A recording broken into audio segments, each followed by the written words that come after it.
Welcome, Erin Andrews. Erin is a dear friend and a colleague, executive director of policy at Fair Girls in Washington, D.C. Welcome, Erin.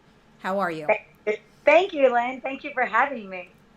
Let me say, we recently did an event together on Capitol Hill, November 14th, that was absolutely astounding, and you gave a tremendous speech when you spoke.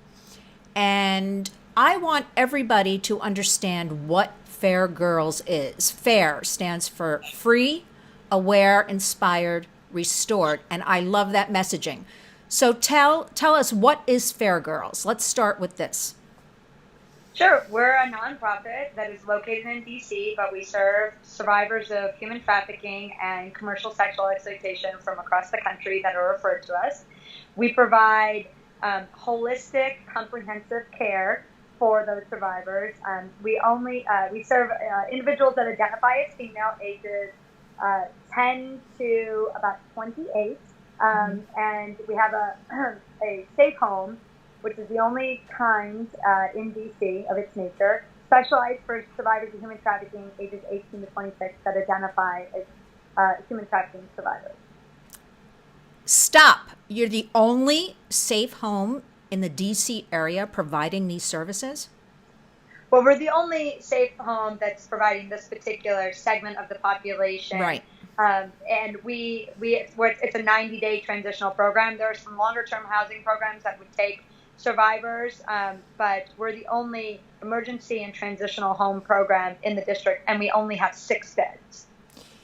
Now, what I love about Fair Girls, and I use your website a lot, fairgirls.org, to get information, to read stories. Let's backtrack a little bit with your history. So, you were a United States District Attorney in D.C., correct? Yes. So I was at the U.S. Attorney's Office in D.C. Okay. Yeah. And you were in the space of trafficking, domestic violence, family issues. Tell us about that a little bit. Sure. So I was a federal prosecutor in D.C. that's similar to a district attorney in other jurisdictions. And I was handling cases in the sexual assault and domestic violence unit where they would range from child abuse cases to sexual assault, adult sexual assault cases to human trafficking cases. And so when I first encountered the issue of human trafficking, I was doing that work. And I had a case come to me involving 2 little girls and a little boy that were trafficked into the district. And that's when my eyes were first really open to the issue and how prevalent it was in our own cities, in our own communities, on our own streets. And as I did that work and as I continued to investigate those types of cases, I started to become really concerned that prosecutions of traffickers were going to be wholly ineffective and unproductive unless we found a way to really stabilize survivors and help them transition from victim to survivor. And so when I was in the process of prosecuting these cases and investigating them, I found that I was spending most of my time trying to find resources to support them through the process. It's the investigative and criminal law process for victims can be an empowering one, but it can also be daunting. And so I always cared very much about making sure that survivors felt like it was an empowering experience to hold their trafficker accountable. And so I spent a lot of time working with victim advocates trying to get resources that these survivors needed to really stabilize their life. And that's when I first became involved with Fair Girls. Wow, I don't even know how you did all of that, because I find, being, again, new to this whole space, new to information, new to everything, it's very overwhelming to explain this to people because it's such a dark, horrible subject matter. Although I was propelled into shock only a little over 7 months ago with stories I heard about children being trafficked, and it's like a light bulb went off, and I'm like, I must utilize my expertise, my resources, my background in marketing, entertainment, to meet people like you and do something.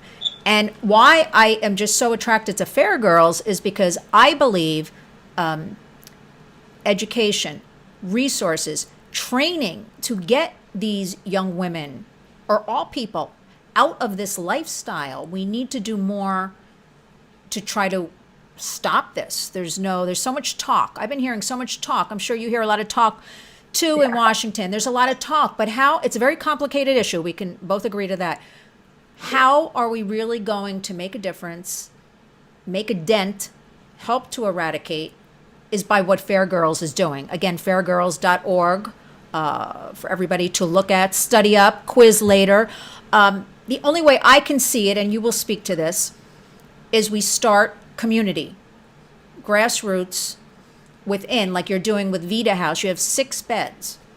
Now, of course, we need so many more beds. We need so many more resources.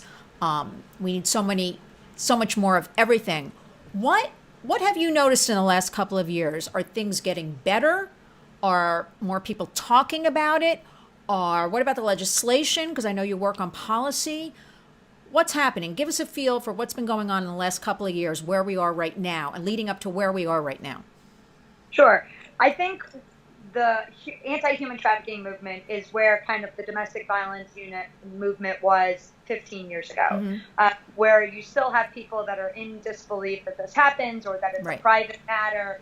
And so I have seen, since I've been involved in the issue, I've seen there has been significant awareness raising that's happening. And with that, hopefully comes, if it's being done well, hopefully comes kind of myth-busting, right? So a lot of people, when they hear human trafficking, they still really think of it as an international problem. Right. They still really think of it as only a women problem. They only think of it, sometimes they think of it as something that just happens over there and not in my communities, not on where I live. And so I spend a lot of time educating everybody from students to legislators that what human trafficking looks like and what it doesn't. And I feel the Fair Girls and myself are in a position to do that because we've been working with this population for over 15 years.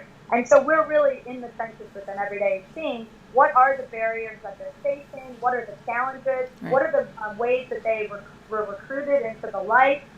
We see a lot of imagery out there related to human trafficking that involve, barcodes and chains and ropes. And really that does a little bit of a disservice to what we know domestic human trafficking looks like, which is that victims often don't identify as victims, that they believe that they are with somebody who loves them and they're doing something to help that person that loves them. A trafficker who recruits somebody as a Romeo is what we call it, makes the victim love them and depend upon them, is somebody who's much more effective than someone who has to chain someone to a bed or someone who has to put a gun to someone's head. And so, consequently, really effective traffickers don't do that. And that's where what makes human trafficking different than prostitution is the element of force, fraud, and coercion. And fraud and coercion are the 2 most important tools, I think, in a trafficker's tool belt for making sure that they recruit victims, that they suck them into the life, and that they feel like they have no way out. And then once they're in the life, they feel too ashamed, they feel too alienated, they feel too hopeless to really to seek out assistance or help. And so I spend a lot of time trying to disabuse people of those myths, because if we continue to look at it looking for red flags of one nature, then we're going to miss those that are hidden in plain sight, which is the vast majority of the survivors that we work with. Right. And I would say that a lot is hidden with this subject matter and with the victims. A lot is very dark and kind of murky.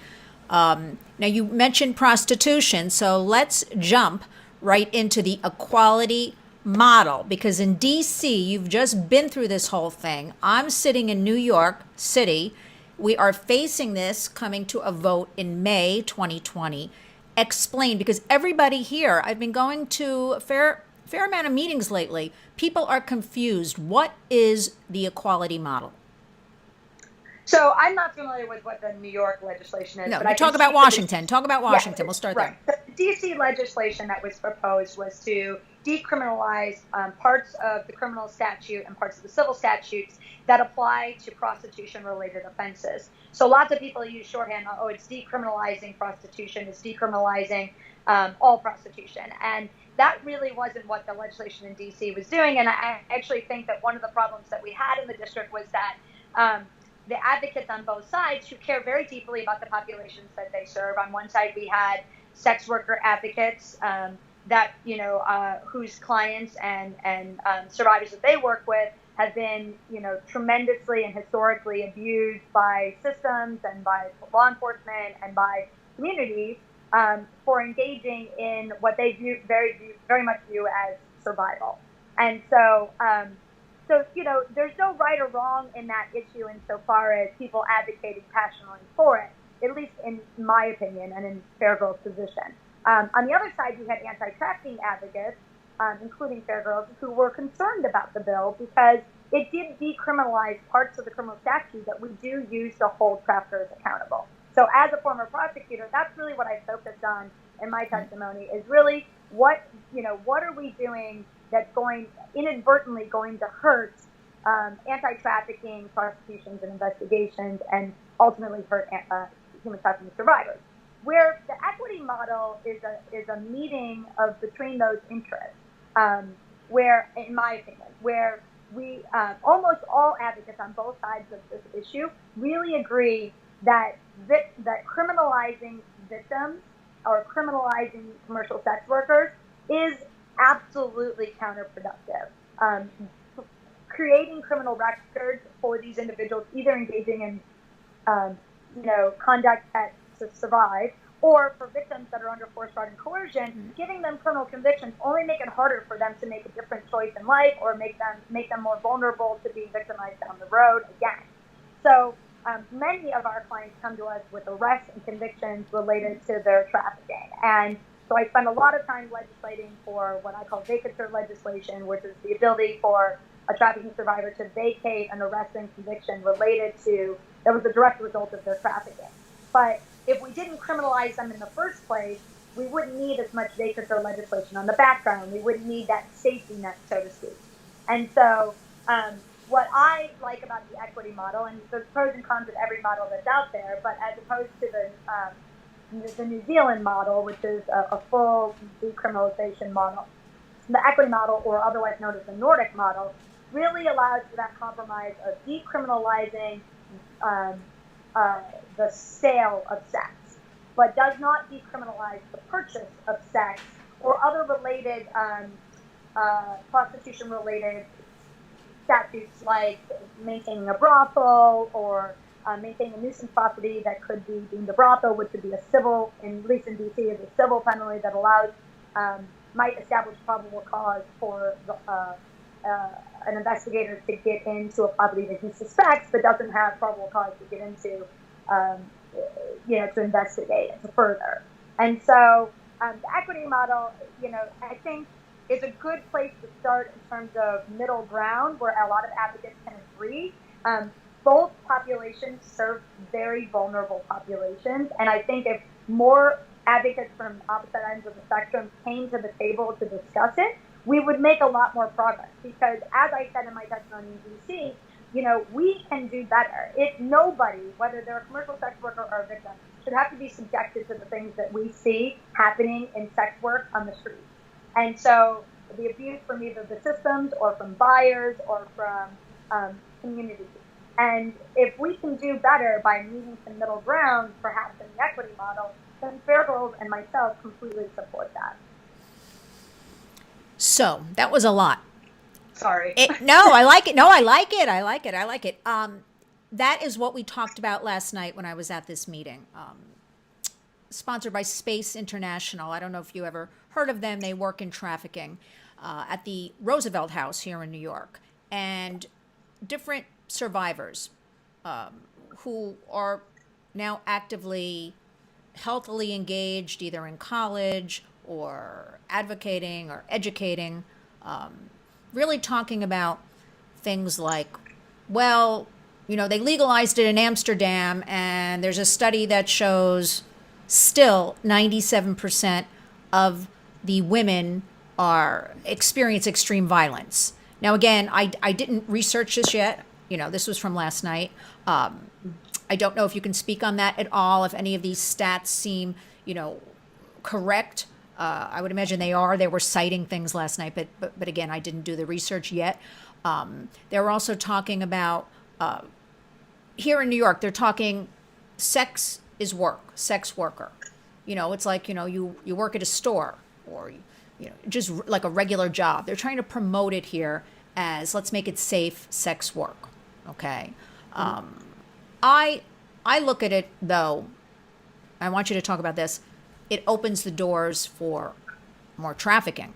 It opens for more abuse. It opens. What are your thoughts on that? What do you know about this? What are any studies you read? What can you share with us? Sure. I've read a lot, and I don't have like an encyclopedia memory, unfortunately, to cite it. I think you do. I disagree.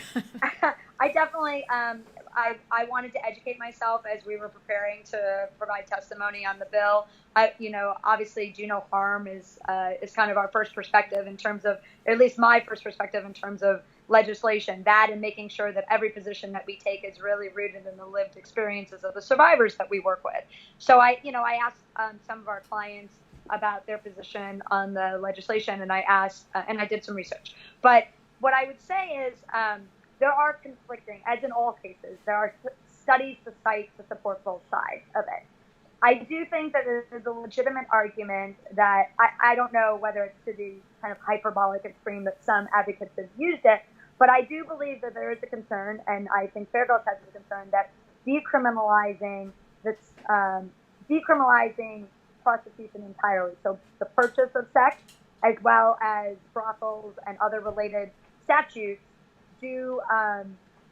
would potentially make the jurisdiction that does that a sex tourism destination, like Amsterdam is viewed by much of the world, and that therefore would increase people coming to increase the demand in that community, in that jurisdiction, for sex.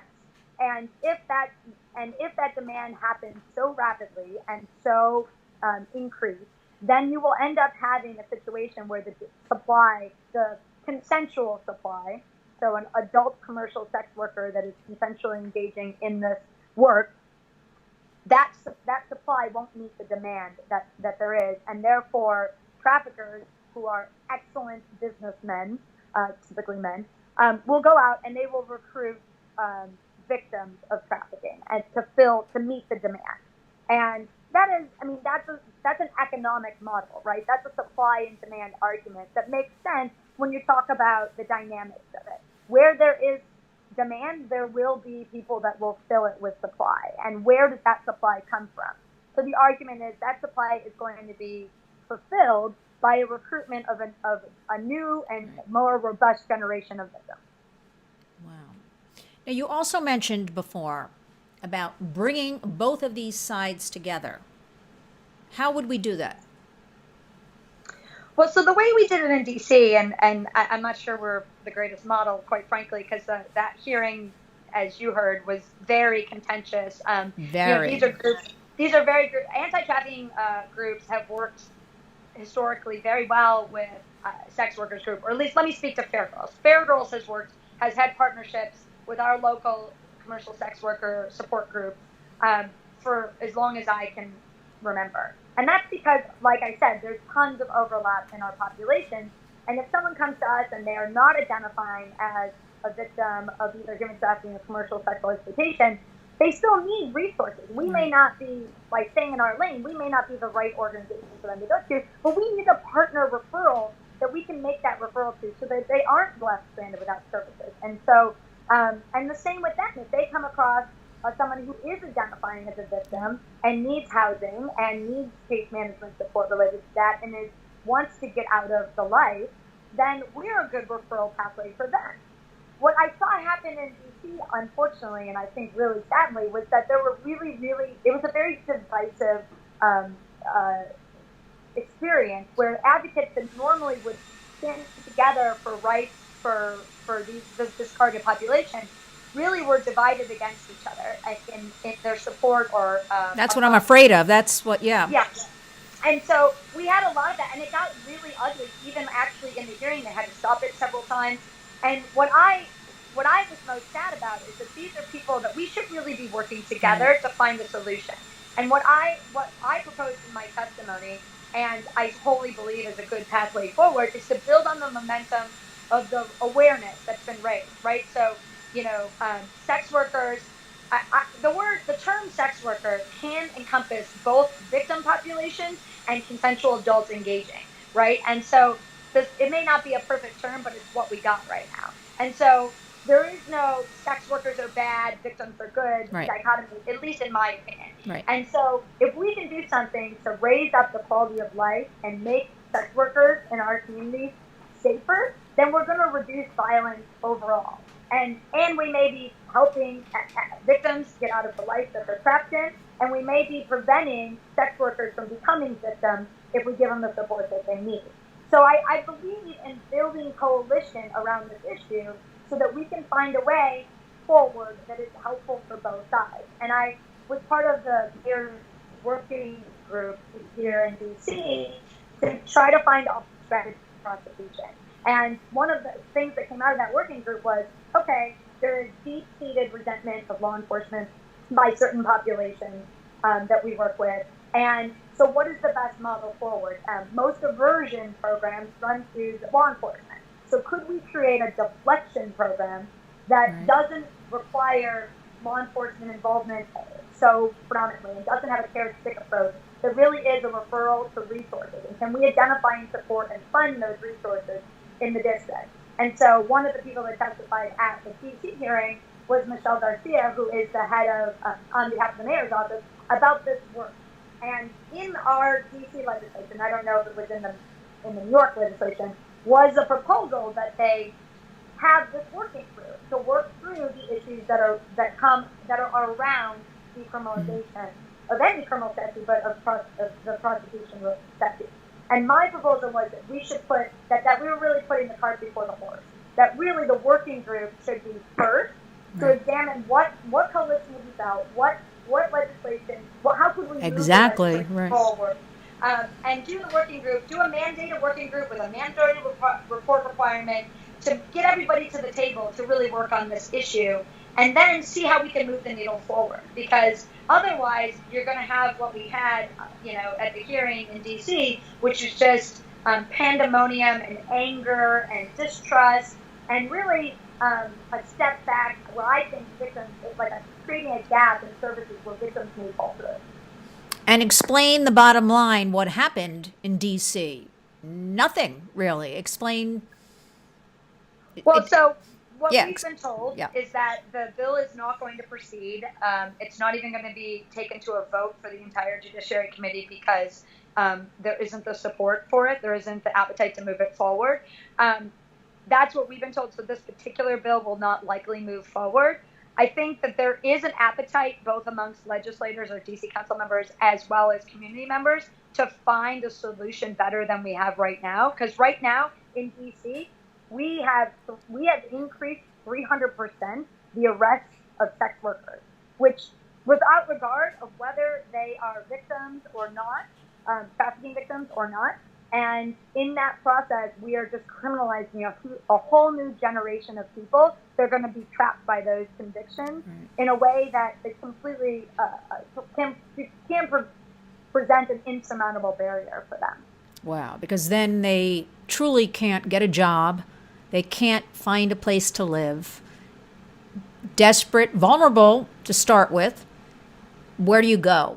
You return to what you know or you have to do. So this is a vicious cycle and a circle of what happens to a person. This is why I like Fair Girls, providing, education, providing a bed, providing medical care, no judgment, providing training, community. That is, I can't stress enough, for someone like me, that's all I can do is educate and tell people what this is. Because I am so shocked that in the middle of New York, people always say, I didn't know that, and you said this before, I didn't know that happens here. I hear this almost once a day if I'm talking on this subject matter. And that to me is shocking. And so how do we address it? So there's so much going on. First step, I'm a broken record, raising awareness. I mean, I think you agree with that. That's the place to start. Yes. Fair Girls really takes, I think we take a really strategic approach to combating human trafficking. So our mission is to end human trafficking one life at a time, which sounds like a small goal. Oh, right? I love it. I agree with you. That's But if you it. do it one life at a time, not only is it significant to that one life, but you demonstrate that it takes a long-term investment in this issue to really effectively combat it. And so I view our programs as both opening exit ramps out of the life for survivors and also closing on-ramps into the life for those that are vulnerable populations that have been historically recruited into the life. So, and the way I kind of break it down is our Vita Home, our safe house, and our case management program are very much the opening exit ramp. If we can fulfill that need of housing, if we can fulfill those basic needs of food, safe transportation, case management, counseling, legal services, if we can fulfill those needs, then they don't need to try to fulfill them. The trafficker can't meet those needs. We can demonstrate to a victim who's been coerced into believing that only her trafficker can take care of her, that actually other people can, and we don't have a hidden agenda with it. The way that I look at our prevention education and policy advocacy programs are really, and to some extent our street outreach efforts, is really trying to close on-ramps in the South. Right. So when we're out there in schools, and we have a specialized curriculum that we call Tell Your Friends, and it's aimed for middle schoolers and high schoolers to teach them a whole host of topics in a very age-appropriate, multimedia focused sort of way. So we're going into schools and we're saying, here, let me teach you about healthy relationships. Let's examine what you think healthy relationships are. Let's examine what you think trafficking is. What do you think pimping looks like? Where's that imagery come from? Let's listen to music that you listen to every day that you may not be thinking about the words or what they're saying and what cultural implications there are in those. And these are songs that they're listening to all the time that they may not even be fully cognizant.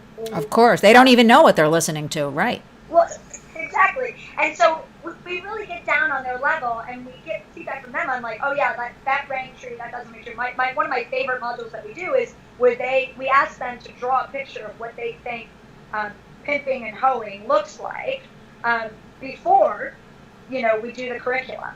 And then we ask them about, has that imagery changed at all for you through the curriculum? And it's amazing what you Like see. what? Give me an example. Like, I'm curious. Well, what was that? So you get a lot of violence. You get a lot of scandally clad women. You get a lot of what sounds like rap lyrics that are, kind of imagery, right, that is drawn by these kids. And it's interesting because the imagery, at least what I've seen, the imagery coming from, because we teach the curriculum to both boys and girls. You cannot effectively combat this issue or do effective prevention education without involving boys and men in the discussion, because they are the largest population of buyers and they are the largest population of sellers. They drive the market by both buying and selling. And so I wholeheartedly believe that prevention education must involve our boys in our Agreed. So when we do that, it's interesting to see are there differences the way that boys are looking at this issue than girls? And what you see is the identification. So you see a lot more boys identifying with the male role that they draw as opposed to the female role that they might have in the picture, but is not the focus of the picture, right? As opposed to our girls, when they very much, the pictures are larger of the girls, of the hoes, as they call it, and they and so then by the end you see more identification of the others because of the discussions that took place during the module, right? So you see in words and in imagery the difference of how now, say a young boy would be like, you know what, I just thought it was a way to make money. It never occurred to me that I might be like demoralizing somebody, right? Right. Obviously, demoralizing being my word, but it's fascinating to see the light bulb go on. It's also fascinating to see the light bulb go on when they realize that there are tools that we give them for how to keep themselves safer, or when they see, oh wait a minute, that reminds me of my friend. You're right. She hasn't been to school in a long time. She all of a sudden has a bunch of nice stuff she never had before, and she's talking about her new boyfriend, who's an older guy that she calls daddy.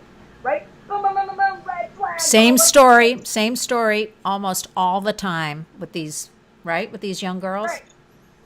So I think it's not only are we providing these youth with education, ways to keep themselves safe on social media, right? Social media is a huge way to recruit young people, right? Even so much as turning off your geolocation when you're tagging yourself in an Instagram post, or waiting to post it until you're not at that place anymore, or being very mindful about who you let view your profile. These are things that youth don't think about, because they're feeding on the attention that they get from social media. They're looking for something that might otherwise be missing, and that's why it's a great tool of recruitment by traffickers. So once we educate them on that, they're like, oh yeah, you're right. I'm not going to tell somebody where I am right now. Then they're going to come see me, or they're going to reach out to me on my social media, and I'm not going to know what to do with that. So I love our prevention education curriculum, because I think it is, as one of my colleagues said a long time ago, we spend a lot of our time as fair girls and service providers kind of at the end of a very turbulent river, trying to fish, victims out of the river and help them kind of dry off and become survivors, right? But if we spend some more time at the top of the river, helping people not fall in the river in the first place, we'd be doing ourselves a good service. Maybe we wouldn't need service providers like us someday. We would talk ourselves out of a job, so to speak. The way we do it in policy advocacy is, I've already mentioned that it's really focused on the lived experiences. So that means I really try to stay in our lane, right? This issue is, as you mentioned, touches lots of issues, lots of very political, partisan issues. But as I have said before, you've heard me say this, human trafficking is not a political issue. It is not a partisan issue. It is not just an international issue. It's a human issue. It was created by humans. It was perpetuated by humans. It was ignored by humans. It's a human problem that requires humans working together to solve it. This is one of the reasons why I'm so excited to be part of the Alliance. Our Alliance to End Human Trafficking.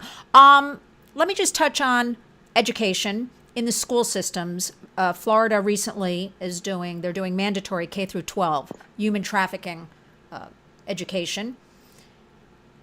We should make this mandatory. What are your feelings? What you just explained that you do and teach to our young people seems to me like a no-brainer. That if we've been in the schools teaching sex education for years, why aren't we teaching this? What do you know about this? Will it become mandatory for all school systems? Have you heard anything about this? So there's lots of jurisdictions that I would love to see it mandatory. In the District of Columbia, they recently, kind of on the backs of lots of identified victims' issues with child sex abuse happening in the schools by staff, or peer-to-peer violence of a sexual nature between students, they passed the Omnibus School Safety Act last year, which mandated that the public schools and the not the independent private schools, but public schools and charter schools in the District of Columbia, so schools that receive funding, do implement policies and procedures that address this issue better. And so the Office of the State Superintendent of Education in D.C. convened a working group to work on these, and they were practitioners like myself. I participated that already do this work with schools and figure out what are best practices, right? So, and this curriculum is actually a little bit broader than the one we do, but I was there to make sure that they understood how important it was. If you're going to do a curriculum on sexual assault or child sex abuse, human trafficking, sex trafficking, and commercial sexual exploitation of children is absolutely under those umbrellas. And people don't think of them. They sometimes think of them as their own little thing, and they're not being holistic about it. And so the vast majority of survivors that we worked with were abused and exploited as children. And so you cannot have a complete discussion without that. So that was my pound the table, make sure we have that in the schools. And in D.C., they are in the process of implementing those. In other jurisdictions, I understand that making things mandatory, make sure that they get done, right? And you hope that when they do get done, they get done in a really, you invite survivors to the table to discuss Correctly, about it. yes. You ask advocates that are in the field. But making it mandatory means that teachers, who I know are already overworked and overwhelmed in these public schools, have to fit another thing into the curriculum in addition to like teaching the tests that they need to, their kids to pass. A lot of their students aren't there regularly, and these curriculums only really work if you can get Right. multiple, times with the students. Yes, they're overwhelmed, yeah. Yeah. Wow. All right, so let's talk about Vita House. I think people would be interested to just sort of, what's a day like at Vita House? What goes on there? Sure. So it's I'm very fond of saying that it is not a shelter. Mm-hmm. It is a home. It looks like a home. It is a town home. It's, that's one of the reasons there are only 6 beds. If we made it bigger than that, it would really not be the model that we're going for, which is a really survivor-centered, peer-to-peer support model. And it works for us because what we do is we have highly trained staff that are in there with the girls, and many of them are between 18 and 24. So I say girls, but they're young women. We unfortunately don't have youth housing because it's far more complicated, far more expensive. You have to have a ratios, regulations when you're involving youth. It's much higher. There is an absolute gap in services when it comes to that in almost every jurisdiction in the country, but especially in DC as well. So I would love it if someone would open that housing. We have a few partners that are working on that right now. Good. But our niche is that we serve this 18 to 26 population in that window that they need from exiting a life or having been re-trafficked and coming to us needing a place to stabilize, to start the process. And then we work with them really intensely on finding housing programs for the next step of their path, right? And so the Vita Home is open 7 days a week, but it is, and people live there for a period of time. So when someone is their bed, it's not like they have to pack up their stuff every morning and leave like a shelter. Their stuff is, they have their own bed, their own room, their own Security. They have, yeah. Exactly. Sometimes for the first time ever. I was going to say probably the first time a lot of these young women have had such a living arrangement or such a beautiful place, to it live. Really is. I mean, we really do try to keep it beautiful. We use a lot of input from survivors on things that they'd like to see or programming that they'd like to have in the home. And so they have family meals together whenever they're not working or in school or otherwise available. But it has a curfew. There are rules. It's not intended to be a flop house. It's an independent living that's really meant for folks that are ready to take that next step towards independence. And so, unfortunately, we're not equipped to handle survivors that have significant drug addictions and need to go kind of into inpatient rehab before they come to us. We're certainly happy to take them once they're ready for that. We're not in a good place. We're not a mental health institution, nor do we want to be. That's not our lane. So, if a survivor has a mental health condition, which many of them do, we will work with them. And if they are in treatment and they have meds, we will work with them to support them. But we are not, a place where if you're in an acute mental health crisis, we're not the right place for them. But we are the right place for so many of these survivors that otherwise have no place else to go. And so we love the Vita Home. Well, you're doing wonderful work there, and I'm truly honored and blessed to have met you and see the work that you're doing and learning from you and loving Fair Girls, because I think we need a Fair Girls, we need many of them. We need a Fair Girls franchise across the entire United States, because that is truly the only way that I can see, again, in my opinion, giving a safe, secure environment and teaching and giving the services needed to exit out of this life, to give them a purpose and to give them hope, And I'm always surprised lately. I've been to a few different things where the survivors are not part of it. So, input into an organization or something. So I'm not even saying put them on a camera or put them at a podium. I'm not saying that. I'm saying I've noticed on a few things, they're not even part of the equation. How could you do that if you don't have their input or what they teach us? Because we haven't been trafficked. So we need them. We need this. We need them to teach us. But you're doing fantastic, wonderful work. Erin Andrews, fairgirls.org. I want everybody to go to fairgirls.org. You have a wonderful Amazon Smile. You have your wish list for Vita House. Everything from pajamas to socks to furniture. Very important that everybody support Fair Girls, Vita House, and Erin Andrews. Erin, I'm truly honored. Again, Erin Andrews from Fair Girls, Executive Director, Director of Policy. Thank you, my friend. We'll talk again soon.